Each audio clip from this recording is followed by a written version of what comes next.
Félicitations, Daniel, pour ton intronisation au Temple de la Renommée. C'est remarquable. On est tellement fiers de toi, puis tu le mérites amplement. Puis j'espère que tu vas recevoir tout l'amour parce que tu le mérites. Félicitations, Daniel. J'espère que tu sais combien on est heureuse et fière pour toi, puis combien, surtout, c'est pleinement mérité. Il n'y a pas aucune personne qui en a autant fait pour le hockey, en général, pour le hockey féminin au Québec, pour changer les mentalités, pour grandir notre sport partout dans le monde. Félicitations, Daniel, pour votre induction de la Hall of Fame. Une grande dame comme toi, pleinement méritée. Félicitations pour ton parcours exceptionnel et puis je suis certaine que tu as plein d'idées pour le futur, mais vraiment, c'est tout un honneur et tu le mérites pleinement. On va revenir au tout début, là. Je veux que tu nous rappelles comment le hockey est arrivé dans ta vie. Avec la soirée de hockey, c'est aussi simple que ça. Sur le plan peut-être plus des réunions de famille le samedi soir avec mes frères, mon père, mon oncle Germain qui demeurait au-dessus de mes parents. Puis c'était comme la soirée du hockey. Donc c'était la soirée, tout le monde super ensemble, puis on regardait visiblement le hockey. Puis dès j'ai grandi, je suis née à Montréal, j'ai grandi à Deux-Montagnes, j'ai une sœur qui est plus vieille que moi, 2 jeunes frères. On est à 2 maisons du parc municipal, du parc central qu'on l'appelle à Deux-Montagnes, donc tu as la piscine, tu as le parc de soccer, tu as le parc de baseball, de softball, et l'hiver, il y avait 3, 4 patinoires extérieures. Fait qu'on allait là, puis vraiment, là, on mettait les bâtons dans le milieu, puis on jouait au hockey. Des filles, il y en avait une, et ça s'appelait Daniel. Alors pour moi, c'était du hockey. Jusqu'au temps que les pieds, on ne pouvait plus s'y sentir, on s'en allait en patin, puis on venait dans la maison, puis là, on attendait parce que ça faisait tellement mal que ça dégelait. Fait que c'est ça les premiers moments de hockey. Puis quand ça a été que les garçons, Michel et Sylvain, étaient d'âge pour jouer du hockey organisé, mes parents ont dit on va aller vous inscrire à Saint-Eustache. Alors je me vois encore rentrer dans l'aréna, puis on dit eux peuvent, mais pas toi. Alors à 13 ans ou à peu près, c'est la première fois que je me faisais dire tu peux pas faire quelque chose parce que tu es une fille. Et ma mère, qui a perdu sa mère à l'âge de 4 ans, 5 ans, a toujours eu les réponses comment je peux aider. Comment je peux aider. Elle est devenue une merveilleuse maman. Donc c'est possible de redonner, et ça c'est la pure. Vraiment, tu sais, quand on dit « je veux redonner », ça, c'est la pure... c'est vraiment la pureté de « je redonne » vers quelque chose que moi, je n'ai même pas eu, tu sais. Et la première chose que j'ai dit, comment je peux aider? Puis on dit, tu vois les bouteilles, emmène-les au banc. Puis je suis convaincue que je n'oublierai pas ses yeux, puis je n'oublierai pas non plus le ton de voix qu'il a utilisé pour me dire « non ». Et je m'en ai fait dire souvent des noms. Tu sais, à la blague, je dis souvent que j'ai l'impression maintenant que mon pied droit, il est très, très long parce que chaque fois que je le mettais dans la porte, il allongeait parce que là, il se faisait prendre entre le cadrage et la porte. Mais j'ai appris justement de mon père et de ma mère. Mon père, c'est trouve une solution. Tu sais, abandonne, mais si tu continues à chialer et tu n'apportes pas ce changement, arrête ou continue. Puis la notion, tu sais, t'abandonnes ou tu lâches prise? Je travaille encore là-dessus parce que je ne sais pas encore la différence, mais ça demeure que c'est ça. Alors, comment je peux aider d'avoir un impact? Et puis, non, je ne peux pas jouer au hockey, mais j'ai fait d'autres choses avec mes patins. Ils leur dit amène tes patins, mets les rondelles dans les coins. Viens au match, rouvre la porte. Puis je me rappelle, à un moment donné, j'étais avec l'Université de Montréal. On était dans un voyage de hockey en France, puis on avait besoin de quelqu'un pour ouvrir la porte. Puis je me rappelle, Isabelle Leclerc dit « Colin, t'es bien bonne pour ouvrir une porte. » J'ai dit « C'est de même, ça a commencé ma carrière. » Alors, c'est comme ça que ça a commencé. Et un pas à la fois, lorsqu'on veut aider, on trouve des solutions. Puis quand on trouve des solutions, il y a d'autres portes qui se rouvrent. Jusqu'à aujourd'hui, à l'Aréna de Verdun, au centre 2102. Daniel, j'ai rencontré pour la première fois dans les camps de Hockey Québec. Alors pour moi, c'était tout un nouvel environnement. Je jouais au hockey avec les gars.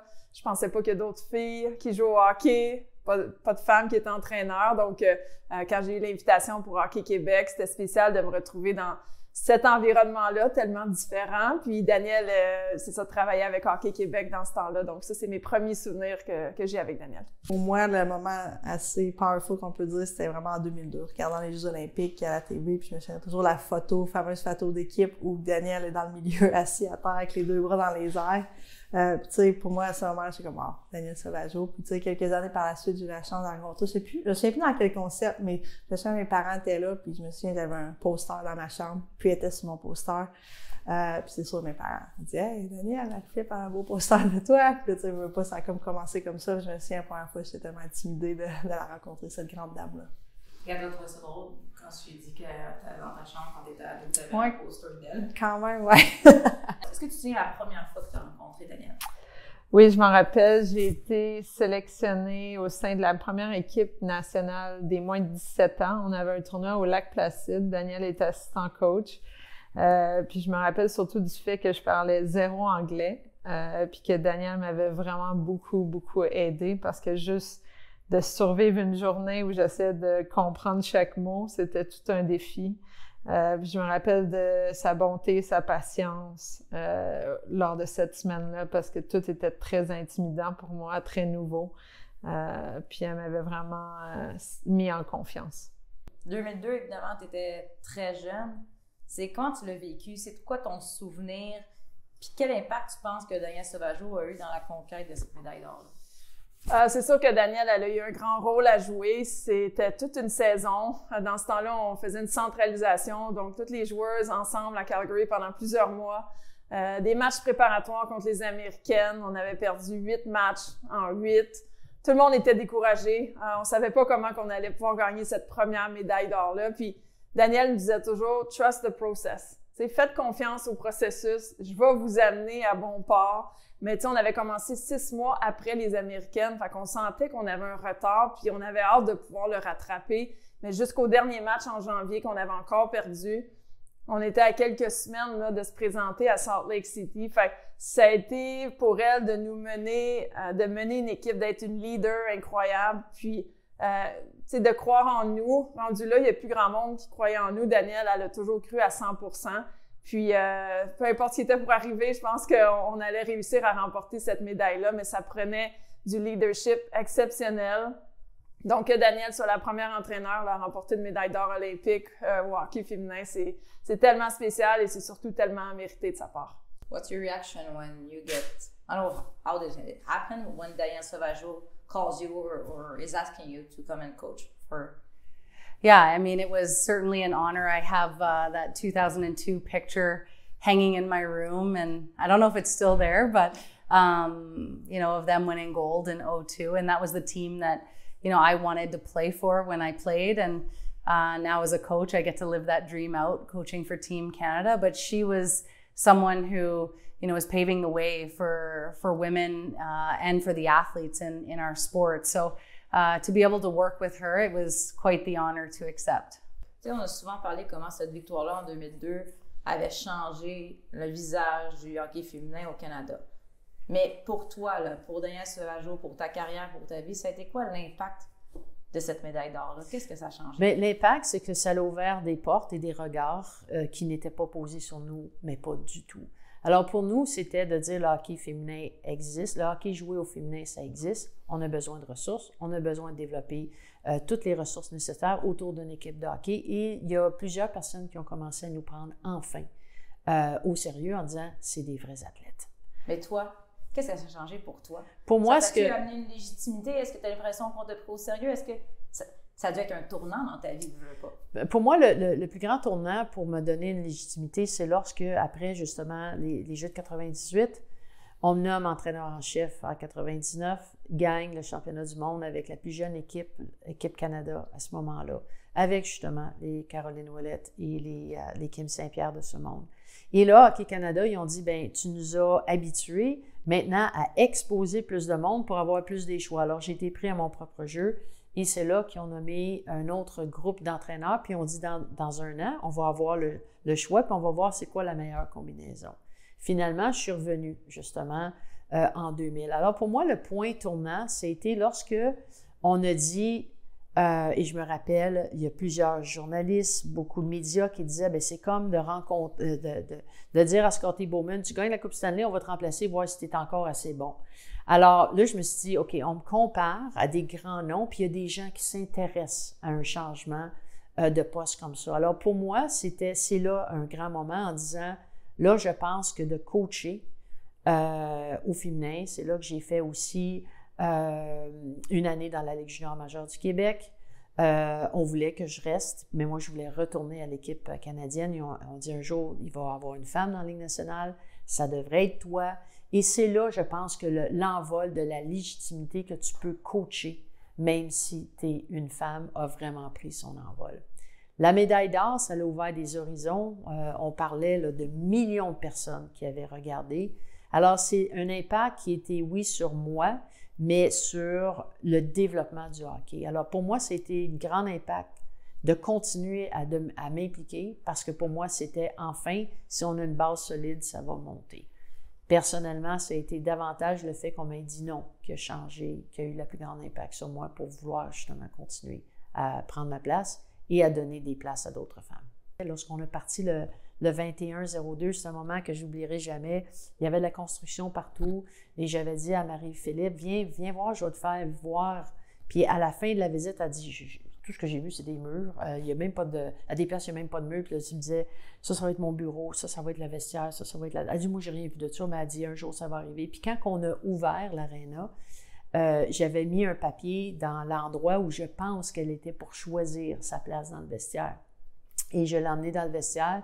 J'ai dit, où tu veux t'asseoir? Puis elle est allée s'asseoir exactement là où je croyais, avec la vue qu'elle avait. Puis elle dit, là, je vois ce que tu me disais que tu voyais. Elle dit, mais moi, je le voyais pas. Elle m'avait appelé, elle m'a dit, Marie-Philippe, viens voir, je vais te montrer un petit peu ma vision, qu'est-ce qui va se passer là, du auditorium de Verdun. Elle voulait créer ce centre-là. Je me suis fait rentrer ici, on avait mis nos casques, nos vestes, nos bottes, parce que tout était vraiment en construction. Puis, elle me montrait, elle me pointait ça va être la chambre, ça va être le centre d'entraînement, c'est où qu'on va s'entraîner, la physio, peu importe. Puis, tu sais, je disais oui, mais dans ma tête, je voyais rien. Je voyais vraiment pas ce qu'elle voyait. Puis, tu sais, quelques années par la suite, tout est fait, tout est construit. C'est là qu'on a pu pratiquer durant notre temps mort, qu'on peut dire, où qu'on avait notre association de hockey où qu'on jouait, on pratiquait les semaines, mais on n'avait pas vraiment de saison. Puis, ça a vraiment la possibilité de continuer. On a eu 2-3 ans où c'était sombre, le hockey féminin. Puis pour nous, ça a comme cet espace-là nous a donné la possibilité de rêver puis de continuer à s'entraîner. Puis tout ça, c'est grâce à Danielle. Elle avait cette vision-là, 21-02 pour les Jeux olympiques, où que la finale était en 2002. Ça, c'est quelque chose qui est très, très cool de pouvoir dire. Cette période de temps mort, là, c'était avant les Jeux olympiques de Pékin en 2022. Quelle incidence, tu penses, elle a eu le fait que vous puissiez vous entraîner ici sur la suite aux Jeux olympiques en 2022? Ah, ça nous a aidé tellement. Il y a tellement de moments où tu te poses des questions. Est-ce qu'il va y avoir une possibilité de pouvoir jouer? Ça va être seulement aux 4 ans où qu'on va pouvoir peut-être représenter notre équipe nationale. Entre-temps, on n'avait pas de ligue, on n'avait rien. Mais vraiment de pouvoir avoir cet espace-ci où on avait une chambre de hockey, on pouvait laisser notre équipement ici. Il y avait ils nous faisaient notre lavage, tu sais. Elle vraiment envoyé ça avant notre ligue professionnelle. Puis, elle a cru en ça, elle a croit en ça. Puis, pour nous de pouvoir jouer ici avec elle comme GM, il n'y a rien de mieux. C'est quel genre de coach, Danielle, si tu avais à la décrire comme coach? Je l'ai connue là comme assistante, puis après comme entraîneur-chef. Puis là, après, j'ai eu la chance de coacher avec elle. Fait que j'ai comme tout vu les possibilités. Puis je pense que c'est ce qui fait qu'elle est vraiment excellente dans tout ce qu'elle fait. C'est qu'elle est capable de s'adapter aux situations, d'être dure quand il faut être dure, d'être gentille, d'avoir ce grand côté humain quand c'est ce que la situation demande. Je pense que le coaching a beaucoup évolué au fil des années. Puis maintenant, je vois une directrice générale avec la victoire qui met les athlètes en premier, qui apprend à connaître ses joueuses, qui apprend à connaître son staff autour d'elle, pour qui c'est vraiment important l'esprit d'équipe, l'ambiance de l'équipe, la culture de l'équipe. Je pense que c'est pour ça que ça fait que l'équipe ici à Montréal, c'est une place où les joueuses veulent venir jouer. Moi, j'adorais son style. Peut-être parce que je venais du hockey masculin. Tu sais, c'était un style qui était direct, qui était clair. Elle passait pas par 4 chemins. Puis, tu sais, pour moi, j'avais besoin de ça, puis ça me motivait au lieu de peut-être certaines joueuses écraser ou perdre leur confiance. Tu sais, quand Danielle te disait quelque chose, tu le faisais. Tu te posais pas de questions. Par contre, sa porte était toujours ouverte pour aller discuter du pourquoi. Mais c'est arrivé à quelques occasions là qu'elle me remis à ma place. Et puis, c'était seulement pour les bonnes raisons. Puis un des moments, je vais me souvenir, c'est mon premier match, Équipe Canada. C'était un match hors concours. On était en Finlande. Et puis après une période, c'était 3-0 pour les États-Unis. Alors là, c'était mon premier match. Je pensais que c'était mon dernier match. Danielle m'a retiré du match après la première période. Fait que je pensais que c'était vraiment une courte carrière d'une période, mais tu sais, elle avait les bons mots pour m'expliquer que c'était la bonne chose à faire. Pour moi, j'étais tellement intimidée. C'est impressionnant de jouer contre les Américaines. Fait que tu sais, c'était de lui faire confiance dans ces moments-là. Puis une couple de jours après, elle m'a remis dans le filet. Et puis après ça, ben je me suis propulsée là, vers les plus hauts sommets grâce à elle. Donc, c'est ça, c'est mon premier moment là, que je me souviens hockey de la part de Danielle. Mais c'est vraiment un entraîneur direct, puis qui avait toujours une vision claire aussi. Ça aide les joueurs de savoir où on s'en va. Puis ça, c'était Danielle. Quel genre de coach, Danielle, d'après ce que toi, tu connais d'elle? Elle veut gagner, compétitrice. Elle n'a pas peur de dire qu'est-ce qu'elle voit. Puis ça, c'est quelque chose qui nous rend meilleurs. Puis je pense que, tu sais, tu sentais quand j'ai vu à la TV en 2002 comment, tu sais, elle voyait ce qu'elle voulait, puis elle était très intense, mais aussi elle a un côté très soft, on peut dire, et elle care beaucoup, c'est vraiment un côté humain qui la cache beaucoup, mais il est très là. Est-ce que c'est la même chose comme GM? Elle est comment? Qu'est-ce que as-tu découvert une nouvelle Danielle ou des traits de personnalité ou une nouvelle femme depuis qu'elle est ta directrice générale? Pour le moment, je pense que ça a toujours été la même grande dame, avec une grâce professionnaliste, ou qu'elle veut que les gens se sentent bien. Tu sais, elle va aller à travers des murs pour que les filles se sentent bien, qui viennent de l'Europe, qui viennent des États-Unis, peu importe. Elle veut que ça soit sûr qu'ils soient bien entourés. Ça, c'est quelque chose qu'en tant que GM, c'est remarquable. Puis, tu sais, elle va de-delà de ça. Des fois, il y a des petites filles, des petits garçons qui attendent sur la porte. Ça va être elle qui va aller les prendre, qui va les apporter pour venir nous voir.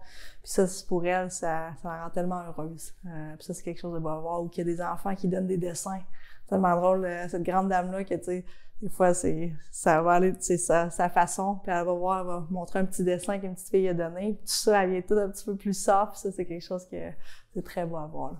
You feel like there's some kind of pressure coming from the fact that your boss is maybe one of the greatest coach that ever coached women's game? You know, I never thought of it that way, but now that you say it, yes, I feel stressed. No, I'm just kidding. But, you know, she never makes me feel that way. You know, it's always that we're in it together, and I think we have a very special bond from coach to GM, and with a league that we're in right now that's been built from the ground up.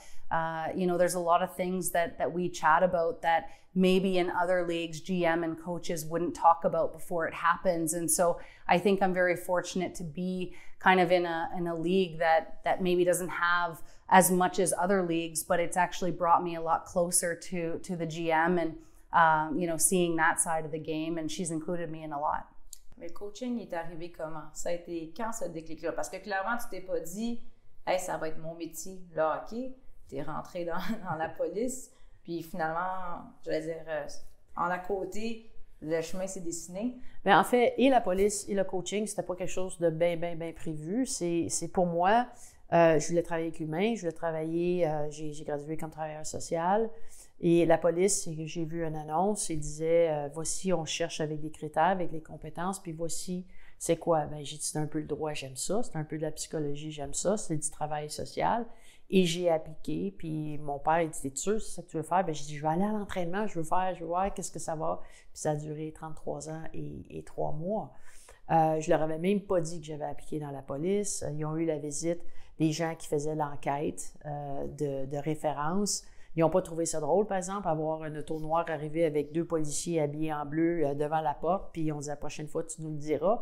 Mais même chose aux Olympiques. Mes parents ont su que je m'en allais aux Olympiques par les journaux. Ils ont dit, on savait que c'était sérieux, mais on ne pensait pas que c'était si sérieux que ça. Bien, je dis, je vous l'ai dit, je passe mon temps à faire des pratiques de hockey. Mais comment c'est arrivé? C'est remplir les bouteilles d'eau, viens au banc. rouvre la porte. Puis là, ben derrière le banc, puis d'aller sur la glace pour pratiquer, pour un petit peu plus faire les rondelles. Commencer à être derrière le banc, comme nounou. Je ne pouvais pas être entraîneur. J'ai suivi tous les niveaux de hockey. On me disait, tu es une personne administrative, tu veux savoir qu'est-ce que tes coachs font. Il y avait toujours ce genre de langage-là, au point où tu disais, Colin, c'est dans ma tête, je ne peux pas répéter tout ce que je m'imaginais que je voulais leur dire. Mais ça demeure que, puis à un moment donné, j'accompagnais une équipe élite provinciale. Je coachais du masculin, puis l'entraîneur, dans un tournoi à Bromont, s'est fait suspendre parce qu'il a crié après l'arbitre. Ça n'avait même pas de bon sens, ça en était gênant. Puis on dit, ben Daniel, tu veux-tu venir derrière le banc le prochain match parce que notre coach est suspendu. Et j'ai resté là, et dans cette équipe-là, il y avait des France Saint-Louis, on jouait contre les Nancy Drolet, les Daniel Goyette, les trois équipes, les France Monteau qui faisait partie de notre équipe, Denise Caron, première équipe en 1990. Et là, Hockey Canada, ils ont dit, bien, il y a des bonnes choses qui se font au Québec, c'est qui fait ça? Puis là, tu veux-tu nous évaluer les joueuses? Après ça, on aimerait ça peut-être créer une équipe plus jeune. J'ai dit, vous en avez besoin, voici pourquoi mon plan stratégique du développement du hockey, puis la pyramide, ils ont dit, on va faire une équipe des moins de 19 ans. J'ai coaché cette équipe-là. Je l'avais appelée, cette équipe-là, la route vers Nagano et Salt Lake City, parce que c'était des plus jeunes. Des Isabelle Chartrand, le défenseur, et ensuite, ben, entraîneur adjoint avec Shannon Miller, puis ensuite entraîneur-chef. Si tu regardes ta carrière de joueuse, le succès que tu as eu, les médailles, ça a été quoi l'impact de Daniel concrètement dans ton parcours, selon toi? Bien, pour moi, je lui dois tout. Comme je disais, j'ai fait les camps d'Équipe Québec, je n'avais jamais été choisie. Puis Daniel, elle a pris cette grande chance de m'inviter à un camp de Hockey Canada sans avoir percé l'alignement d'Équipe Québec. Fait que je pense que ça prenait beaucoup de guts de faire ça, puis de réussir à m'avoir un camp d'entraînement. Je pense qu'elle avait toujours vu que j'avais un petit talent, puis que j'avais jamais eu cette chance-là. Puis parfois, on a besoin de seulement une personne qui croit en nous. Puis pour moi, ça a été Daniel. Donc, sans son invitation au camp qui a eu lieu à Maurice Richard, à l'Aréna Maurice Richard, j'aurais jamais eu cette carrière-là de 14 années avec l'équipe nationale. Donc, la porte, finalement, s'est ouverte devant moi. Il fallait que je performe bien. Il y avait beaucoup de compétition chez les gardiennes de but, mais c'est pour ça que pour moi, Daniel, c'est vraiment elle qui m'a donné cette grande opportunité-là de faire partie de l'équipe nationale puis de réaliser mon rêve d'aller aux Jeux olympiques. Tu sais, ça n'a pas seulement été ma première entraîneur quand j'avais 16 ans, ça a été aussi ma première entraîneur dans l'équipe canadienne senior. J'ai fait mon premier championnat du monde en 1999 à 19 ans. Puis pour être honnête, je pensais pas être prête à faire cette équipe-là. Donc Daniel a cru en moi. Je vais toujours me rappeler où j'étais. J'étais assise dans un vestiaire après une pratique. Quand Daniel m'a appelé pour me dire que je faisais l'équipe, j'en revenais pas. Je me rappelle avoir pleuré. J'en tremblais. J'ai appelé mes parents se sont mis à pleurer. Donc juste comment Daniel a cru en moi avant que je croie en mes habiletés, en mes capacités d'évoluer parmi les meilleurs.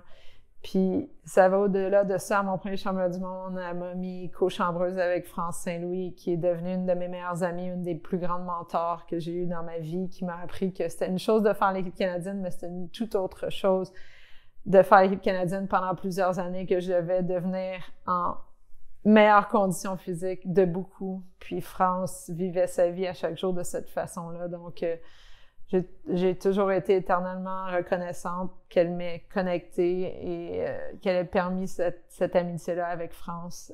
Mais avec Daniel, tout était calculé, tout était pensé. Puis je sais qu'elle est encore comme ça aujourd'hui, puis c'est ce qui fait qu'elle est une des meilleures dans le rôle qu'elle a. Alors, pour toutes les entrevues que j'ai faites, il y en a plusieurs qui me parlent que Daniel peut être un peu intimidante. Qu'est-ce que t'en dis? Oui, absolument.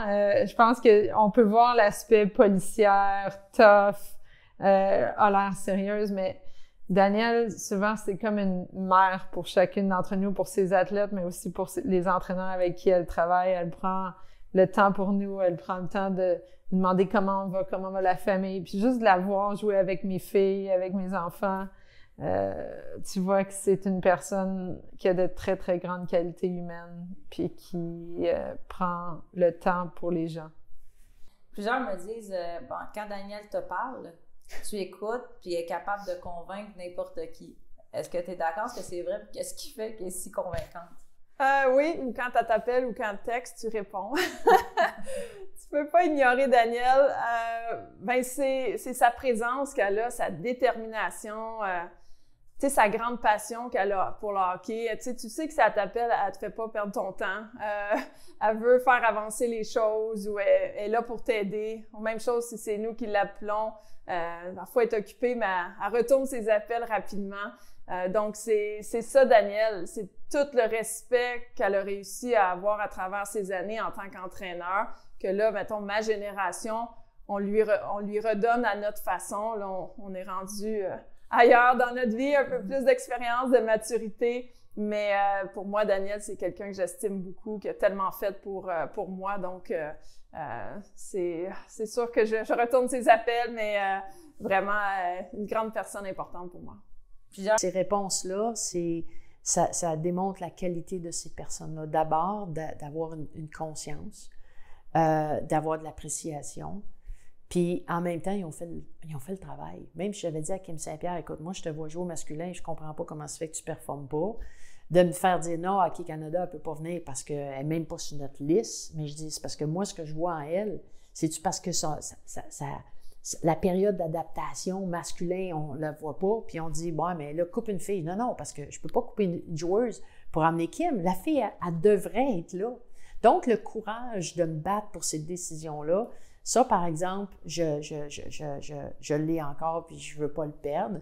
Mais pour moi, c'est sûr qu'ils se sont retrouvés que j'étais plus proche d'elle. Il y a peut-être des gens qu'on a manqués en Colombie-Britannique, mais ça demeure que de les voir non seulement avoir eu du succès comme hockeyeuse, mais comme femme, comme maman, c'est extraordinaire. Tu sais, c'est comme quand je parlais de ma famille élargie ou extensionnée, bien, ça fait partie de ma famille. Puis aujourd'hui, travailler avec elle, c'est une fierté, c'est une fierté que je peux même pas décrire. Si tu avais à me nommer un souvenir, ton plus beau souvenir que tu as partagé avec Danielle, ce serait quoi?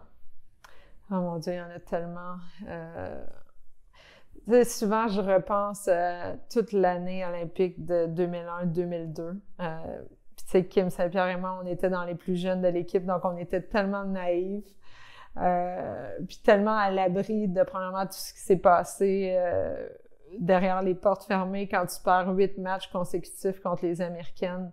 Mais je vais toujours me rappeler de sa croyance qu'on allait arriver au sommet de notre pic d'entraînement à Salt Lake City quand ça allait compter. Puis elle nous l'a dit dès le début, mais elle a cru à travers tous ces moments d'adversité-là. Je suis sûre que ça a tellement pas dû être facile pour elle parce que de perdre 1 ou 2 matchs, ça va, 3 et 4, ça commence à être tough, mais 8 consécutifs, ça a dû être extrêmement difficile. Puis tu sais, je repense comment, au fil des années, je suis devenue une leader au sein de l'équipe, je peux pas imaginer avoir dû naviguer à travers ça, puis elle a réussi à faire ça. Puis quand on est arrivé en finale à Salt Lake City, on croyait qu'on pouvait gagner. On croyait qu'on était préparés, on se sentait bien physiquement.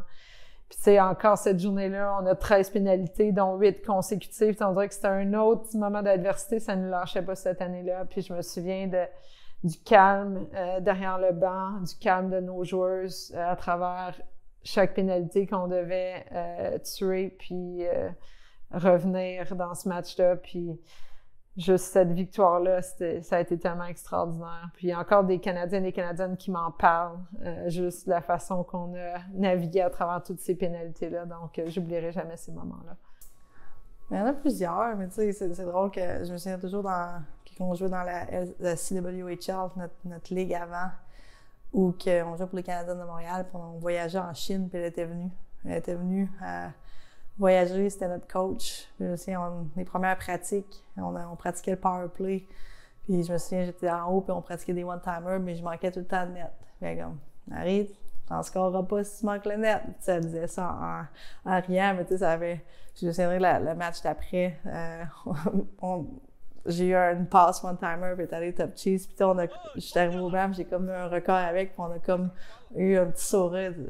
J'ai comme, t'as raison. C'est vrai, faut que je rentre dans, faut que j'aille mettre sur le net. Mais ça, j'ai pas tout ça des petits moments comme ça où, tu sais, elle va être un petit peu plus dure avec moi, mais quand ça arrive, c'est comme elle a un petit smirk, comme dire, je te l'avais dit, genre. Est-ce qu'elle fait encore ça, des fois? T'as passé des commentaires sur ta game? Oui. Puis tu l'écoutes encore? Ben oui, il faut. C'est quoi la plus grande, si tu avais à dire, c'est quoi l'influence qu'elle a eue sur toi, sur ta carrière? Je pense qu'elle a toujours trouvé un moyen de me pousser. Elle n'a pas peur de dire qu'est-ce qu'elle voit ou comment il faut que je m'améliore. Puis ça, c'est, depuis le début, ça a toujours été un mentor. Puis quand tu as un mentor pour toi, tu vas écouter ce qu'elle dit, puis ça, c'est quelque chose de toujours être reconnaissant. Parce que Danielle, je peux prendre mon téléphone à minuit, à 2 heures du matin, puis c'est quelqu'un qui va répondre, puis ça, c'est quelque chose que je suis super reconnaissante. Qu'est-ce qui te rend plus fière quand tu regardes ta carrière? Elle n'est pas finie, là. Quand tu regardes ta carrière, qu'est-ce qui te rend plus fière? D'être encore là. Tu sais, 4 générations. L'adaptation, parce que dans le temps, on dirigeait. Aujourd'hui, on coach, on dirige, on sortire, on leur laisse avoir raison. Tu sais, il y a tout ce mélange des générations qui vient nous interpeller comme leaders, de travailler dans le laboratoire humain, de leur laisser la place, de leur laisser avoir raison, d'avoir leur propre vision. Je pense que pour moi, c'est un peu ça. Tu sais, mes parents qui me disent, tu peux te retirer, tu pourras faire plein de choses. T'aimes voyager, tu voyages pas. T'aimes, peu importe, un chalet, tu y vas pas. Tout ça fait en sorte que la vie m'amène là où j'ai l'impression que je dois être, puis je suis très heureuse dans ce que je fais tous les jours. Je pense que Danielle mérite la première intronisation comme bâtisseur parce qu'elle a touché au hockey à tous les niveaux. Non seulement le hockey féminin, le hockey masculin aussi, à une époque où le hockey masculin n'était pas nécessairement prêt à accueillir des femmes comme entraîneurs. Puis elle a brisé toutes ces barrières-là, mais aussi, moi, ce qui m'impressionne le plus, c'est tous les programmes sur lesquels elle a eu un impact au fil des années. On peut penser au Carabin Université de Montréal, on peut penser à son implication avec l'équipe nationale de France, maintenant à l'équipe nationale d'Italie. Donc, je pense qu'elle a aidé plusieurs athlètes à travers le monde à avoir des meilleures conditions de travail, à développer des athlètes, des entraîneurs à travers tout ça. Son implication du côté des médias pour faire connaître le hockey féminin, pour mettre nos athlètes de l'avant. Je pense qu'on peut pas le mesurer, mais je peux pas penser à quelqu'un qui a eu un plus grand impact. Donc, la création du Centre 2102, ça a été tellement un moment important au hockey féminin alors qu'on affrontait la pandémie, puis nos athlètes n'avaient aucune place où s'entraîner ou pratiquer. Elle a réussi à créer ça pour elles, pour leur permettre de rester au plus haut niveau. Puis je pense que c'est incroyable le temps, l'énergie, la passion qu'elle a investi dans notre sport pour tout ça. Mais je pense que depuis le début, tu sais, en tant qu'entraîneur de l'équipe nationale, puis par la suite, tu vois le programme des Carabins à l'Université de Montréal qui a été construit. Tu vois qu'il est sur tellement de boards, sur plein d'événements sportifs, non seulement le hockey, mais le sport en général. Ça, c'est quelque chose qu'elle va toujours redonner. Le Centre ici 2102, puis tu sais, on peut en nommer, puis je pense que tout ça, de voir comment qu'elle fait ça avec tellement de belle professionnalisme puis d'une belle foi, c'est remarquable. Alors, c'est pas une surprise qu'elle est la première bâtisseuse autant de la renommée en tant que femme. Ça, c'est quelque chose qui est remarquable. Plusieurs personnes me disent que Danielle, quand elle parle, t'écoute, puis si Danielle, elle veut te convaincre, elle va te convaincre. Est-ce que c'est vrai? Très vrai. Très vrai. Je pense que c'est un petit peu la femme qu'elle est, qu'elle a une idée, qu'elle a une vision, elle veut y arriver, puis ça, elle va mettre les efforts derrière. Elle ne va pas juste lever les pieds dans les airs puis en espérant. Elle va mettre le travail. Elle met des heures et des heures où que les gens ne voient pas. Mais c'est remarquable ce qu'elle fait. I think that she has really touched almost every generation of women's hockey. And, she's been a part of it.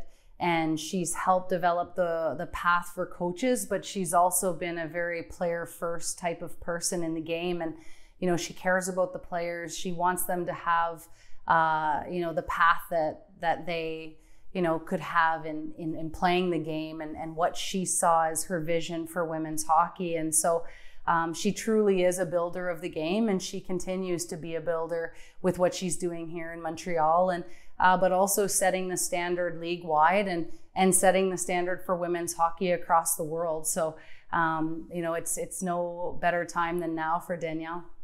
Tu t'es souvent fait dire non? Beaucoup. Tu peux pas coacher, tu peux pas analyser, tu peux venir, mais pas trop longtemps. Tu prends la place de quelqu'un qui a joué dans la Ligue nationale, donc qui devrait. On m'a longtemps dit, tu peux pas coacher dans la Ligue nationale, tu n'as pas joué. Regardez, aujourd'hui, en 2025, il y a des entraîneurs, il y a des DG, il y a des gens qui travaillent dans le hockey qui n'ont jamais vraiment joué à ces niveaux-là. Alors, je pense que tout ça, directement ou indirectement, peut-être une infime petite partie de ce que j'ai fait est venue justement influencer certains regards et certaines décisions qui fait qu'aujourd'hui, ça a pris bien du temps. Ken Dryden me l'avait dit, Danielle, il va y avoir une femme dans la Ligue nationale en 2002. Il avait raison, mais c'est arrivé en 2024. Le déclic, c'est de me faire dire non. À 13 ans, tes frères peuvent jouer, mais pas toi. C'était une vision de dire, ben, je comprends pas, puis je vais essayer de comprendre. Je comprends pas, on fait un projet, on en fait un programme universitaire, un centre ou peu importe, mais c'est de faire avancer. Je pense que trop souvent en leadership, on attend d'être parfait pour partir quelque chose. La preuve, c'est que la Ligue, ils nous ont dit, faites toutes les erreurs, vous allez en faire, mais on part. Les gens de la Ligue nationale ont dit, vous n'êtes pas prêts, partez pas, on part pareil. Alors, c'était comme, enfin, il y avait des gens qui disent, on part, puis on va voir ce que ça va donner. Et pour moi, c'est cette vision-là qui m'a permis de continuer. D'avoir des... tu sais, je me rappelle Daniel O'Neill, qui était président de Molson à ce moment-là, disait, « Daniel, on va vous donner de l'argent si vous gagnez la médaille d'or. » Je disais, « Non, mais on n'aura pas besoin si on gagne la médaille d'or. On en a besoin là pour gagner la médaille d'or. » Puis finalement, j'ai créé un plan, puis tu sais, dans ce temps-là, on envoyait un courriel qui arrivait 2 jours après, mais... Et je me rappelle encore du montant, c'était 272 000. Je me disais, je ne peux pas envoyer ça. J'étais gênée. Voyons donc. Puis pourtant, tout était décalculé, là. Les parents aux Olympiques, d'avoir des cartes pour pouvoir téléphoner, d'avoir des cartes pour aller à l'Université de Calgary pour mieux manger, d'avoir des vidéos, d'avoir un coach de plus. Tout était intégré, là. Il m'a répondu en 2 minutes. J'étais là, j'ai pas assez. J'ai pas demandé assez. Et après qu'on ait gagné en 2002, il est rentré dans le vestiaire et il dit, c'est 500 000 que je voulais te donner. Ah, mais j'ai dit, écoute donc, mais on est là, mais il dit, je le donne aujourd'hui. Donc, de me faire dire non et de dire non aussi pour être ce que j'appelle conséquence, tu sais, de regarder les valeurs sur lesquelles et de ne pas vendre notre âme. Je pense que c'est une des raisons pour lesquelles on est rendu là. Puis quand je dis on, c'est qu'il y a tellement de monde qui a fait avancer le hockey féminin. Mais pour moi, de dire, ça n'a juste pas de bon sens, que moi, à 13 ans, je me fasse dire non, je voudrais qu'il n'y en ait plus de petites filles de 13 ans qui se fassent dire non, tu ne peux pas jouer au hockey. Puis je suis partie avec ça. Qu'est-ce qui te reste à accomplir? De bâtir au moins un aréna, un amphithéâtre qui ferait que la petite fille rentre puis elle a une place, qu'il y en ait beaucoup, beaucoup d'enfants, comme j'ai vu en Europe, 100 petites filles là, sur la glace qui apprennent à patiner, puis d'avoir notre élite, nos Olympiennes, vraiment dire, ben le Québec est là, a marqué l'essence et l'histoire du hockey canadien, de continuer justement à le faire. Il n'y a pas assez d'amphithéâtre, il n'y a pas assez d'endroits. On parle que le hockey, c'est notre sport national, on ferme nos arénas l'été. On ne les garde pas ouverts parce que ça coûte cher, parce que les enfants vont faire d'autres choses. On n'en a pas assez. On est très fiers de voir nos Olympiennes revenir puis de dire « Wow, le Canadien de Montréal » et de voir la victoire. Mais au quotidien, on leur dit « Venez jouer au hockey ». Ils vont où jouer au hockey? Il n'y a plus d'hiver. Ça prend des amphithéâtres, ça prend des endroits, des glaces pour dire aux familles puis aux jeunes « Il y a de la place pour toi ».